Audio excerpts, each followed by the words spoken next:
Hi friends, Mukta Joshi. या व्हिडिओमध्ये आपण मुंबई उच्च न्यायालयामध्ये शिपाई, लिपिक, वाहन चालक, स्टेनोग्राफर यांची म्हणजे भरती सुरू आहे.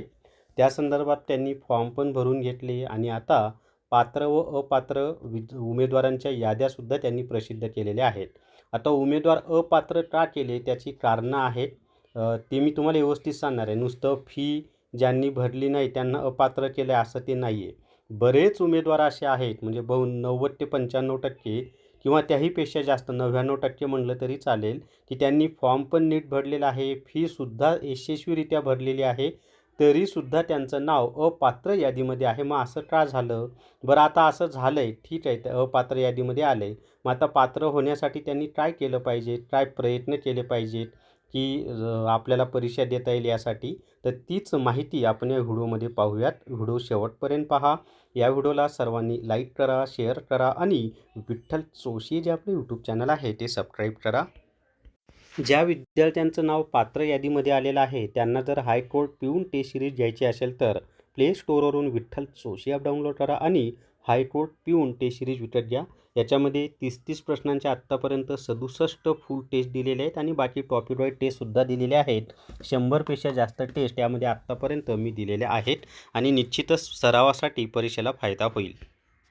आता या ठिकाणी लक्षात ठेवा की फॉर्म यशस्वीरित्या भरलेला आहे, त्याचबरोबर फीसुद्धा सबमिट झालेली आहे, तरीसुद्धा अपात्र का ठरले असं मुलांचं मत आहे आणि 95%पेक्षा जास्त विद्यार्थी हे तसेच आहेत. तर त्याचं कारण असं आहे मित्रांनो, की SBIचं जे तुम्ही हे घेतलं होतं, म्हणजे फॉर्म भरण्यासाठी जे रिसीट किंवा चलन घेतलं होतं, तर ते त्याचा नंबर आणि फी भरल्याचा नंबर असे काहीतरी 2 म्हणजे तो नंबर होता, तो आपल्याला फॉर्ममध्ये कुठेतरी टाकायचा होता.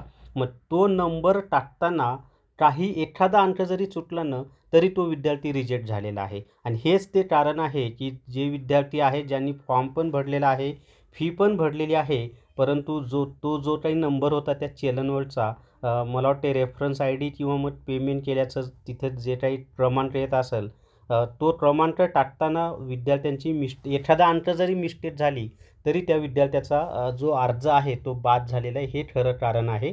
आणि मग आता याच्यावर करायचं काय? आता हे न्यायालय आहे, पण न्यायालय कोणाच्या बापाचं ऐकत नाही. त्यांनी जे नियम ठरवलेले आहेत त्यानुसारच ते निर्णय घेतात आणि त्याची अंमलबजावणी करतात. आता प्रश्न असा आहे, की मग आता आपण काय करू शकतो? तर एक प्रयत्न तर करू शकतो, की त्यांचे ईमेल ID आहेत, ते 2 ईमेल ID मी तुम्हाला सांगतो.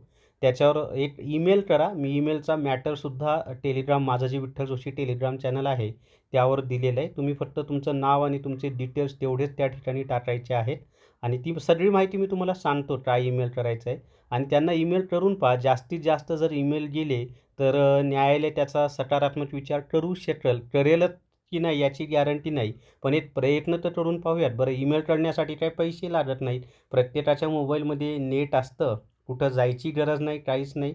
घर बसल्या बाकीचे जे तुम्ही टाईमपास करत बसता त्यापेक्षा तो ईमेल कॉपी पेस्ट करा.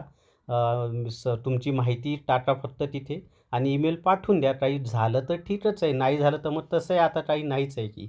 पण जर जास्तीत जास्त मेल गेले आणि न्यायालयाला जर वाटलं आपण यांचाही सकारात्मक विचार करावा आणि न्यायालयानं जर आपला निर्णय बदलला तर आपल्यासाठी चांगलंच आहे. त्यासाठी हा प्रयत्न आहे. तर मग आता तो ईमेलचा मॅटर काय आहे, ती सगळी माहिती पाहूयात. विठ्ठल जोशी टेलिग्राम चॅनलवर आपण आता जाऊयात. तिथं ती सगळी माहिती मी दिलेली आहे. तर या ठिकाणी पहा, आपलं जे विठ्ठल जोशी टेलिग्राम चॅनल आहे त्याच्यावर मी ही बाकी माहिती काय मी तुम्हाला आता वाचून दाखवत नाही. या ठिकाणी पहा, ही 2 ईमेल दिलेले आहेत. यापैकी दोन्ही ईमेलवर पाठवा ना, काय काय त्याला पैसे लागत नाहीत. त्याच्या खाली हे आहे तसं कॉपी करा. फक्त हे जे आहे ना, नॉन पेमेंट ऑफ म्हणजे rejection list, non payment of fees application for the post of, इथं पोस्टचं तुमचं नाव लिहायचं. जे काही असेल ते क्लर्क, पिऊन, स्टाफ क्लर्क कुठलं तरी एकच नाव लिहा बरं का. म्हणजे इथं फक्त तुम्हाला पोस्ट नेम आणि हे डॅशच्या पुढे इजी लिहिले ना, ते इजी काढून टाकायचं आणि तुमची जी पोस्ट आहे तेच फक्त ठेवायचं, बाकी सगळं काढून टाकायचं. आणि हा जो ब्रॅकेट दिलेला आहे, हा ब्रॅकेटसुद्धा तुम्ही काय करायचं आहे, काढून टाकायचा आहे.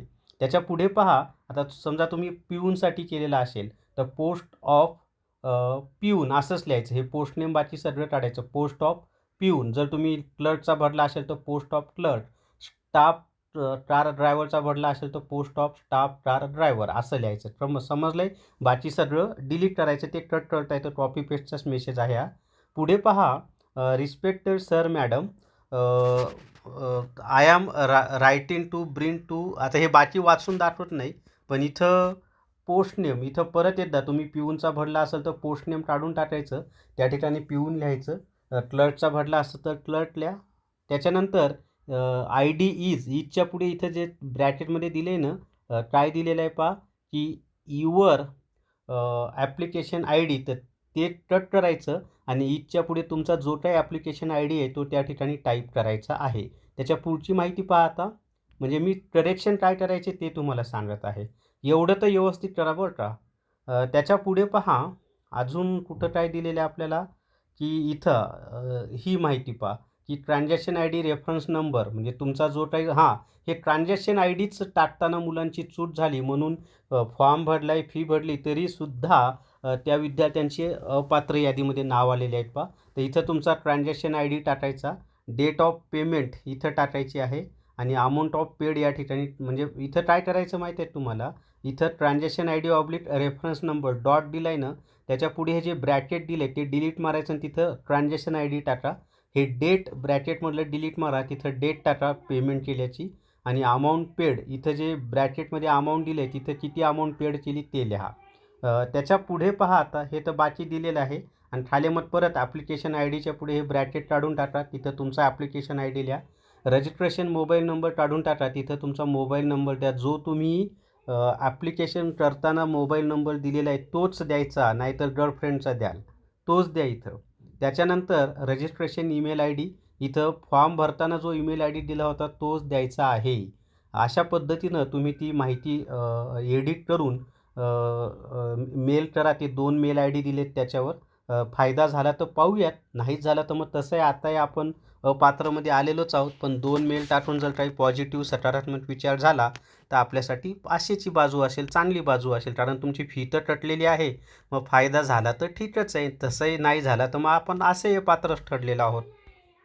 तर अशा पद्धतीनं तुम्हाला हे ईमेल पाठवायचे आहेत. कुठल्या ईमेल आय डीवर, तर इथे हे 2 मी ईमेल आय डी दिले, त्या दोन्ही ईमेल आय डीवर वेगवेगळे तुम्ही मेल पाठवा.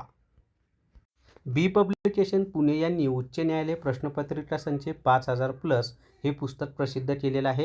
हे पुस्तक ॲमेझॉन आणि फ्लिपकार्टवर उपलब्ध आहे, तसंच सगळ्या पुस्तकांच्या दुकानावर उपलब्ध आहे. बी पब्लिकेशनचे अजित कुमार यांनी उच्च न्यायालय प्रश्नपत्रिका संच 5000+ हे पुस्तक प्रसिद्ध केलेलं आहे. तर या व्हिडिओमध्ये एवढीच माहिती. या व्हिडिओला सर्वांनी लाईक करा, शेअर करा आणि विठ्ठल जोशी जे आपलं यूट्यूब चॅनल आहे ते सबस्क्राईब करा. Thank you very much.